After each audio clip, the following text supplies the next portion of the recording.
ಹಾಕಿ ಕೊಡವರ ಜನಪ್ರಿಯ ಕ್ರೀಡೆಯಾಗಿದ್ದು, ಕೊಡಗಿನಲ್ಲಿ ಪ್ರತಿ ವರ್ಷ ಕುಂಡೋಳಂಡ ಕೊಡವ ಕುಟುಂಬದ ವತಿಯಿಂದ ನಡೆಯುವ ಈ ಪಂದ್ಯಾವಳಿ ವಿಶ್ವ ದಾಖಲೆಯಾಗಿ ಗಿನ್ನಿಸ್ ಬುಕ್ ಆಫ್ ರೆಕಾರ್ಡ್ಸ್ನಲ್ಲಿ ದಾಖಲಾಗಿರುವುದು ಹೆಮ್ಮೆಯ ವಿಷಯ ಎಂದು ಮುಖ್ಯಮಂತ್ರಿ ಸಿದ್ದರಾಮಯ್ಯ ಹೇಳಿದರು.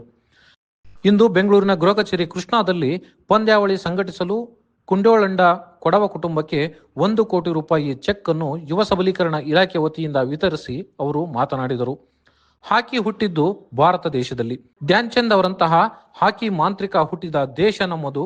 ಕ್ರಿಕೆಟ್ ಅಷ್ಟೇ ಅಲ್ಲ, ಹಾಕಿ ಅತ್ಯಂತ ಜನಪ್ರಿಯ ಕ್ರೀಡೆಯಾಗಿದ್ದು, ಮುಂದಿನ ದಿನಗಳಲ್ಲಿಯೂ ಈ ಪರಂಪರೆ ಮುಂದುವರಿಸಿಕೊಂಡು ಹೋಗಿ ಎಂದು ಹಾರೈಸಿದರು. ಕೊಡಗು ಜಿಲ್ಲೆಯಲ್ಲಿ ಕುಂಡೋಳಂಡ ಕೊಡವ ಕುಟುಂಬಗಳು ಪ್ರತಿ ವರ್ಷ ಸಾಂಪ್ರದಾಯಿಕ ಕೌಟುಂಬಿಕ ಹಾಕಿ ಪಂದ್ಯಾವಳಿಯನ್ನ ಕಳೆದ 23 ವರ್ಷಗಳಿಂದ ನಡೆಸಿಕೊಂಡು ಬರುತ್ತಿದ್ದು, ಬಹಳಷ್ಟು ಕೊಡವರು ರಾಷ್ಟ್ರೀಯ ಹಾಕಿ ತಂಡದಲ್ಲಿ ಆಟ ಆಡಿದ್ದಾರೆ. ರಾಜ್ಯ ಸರ್ಕಾರ ಹಾಕಿ ಪಂದ್ಯಕ್ಕೆ ಎಲ್ಲ ರೀತಿಯ ಪ್ರೋತ್ಸಾಹ ನೀಡುತ್ತಾ ಬಂದಿದೆ ಎಂದು ಮುಖ್ಯಮಂತ್ರಿ ಸಿದ್ದರಾಮಯ್ಯ ಹೇಳಿದರು.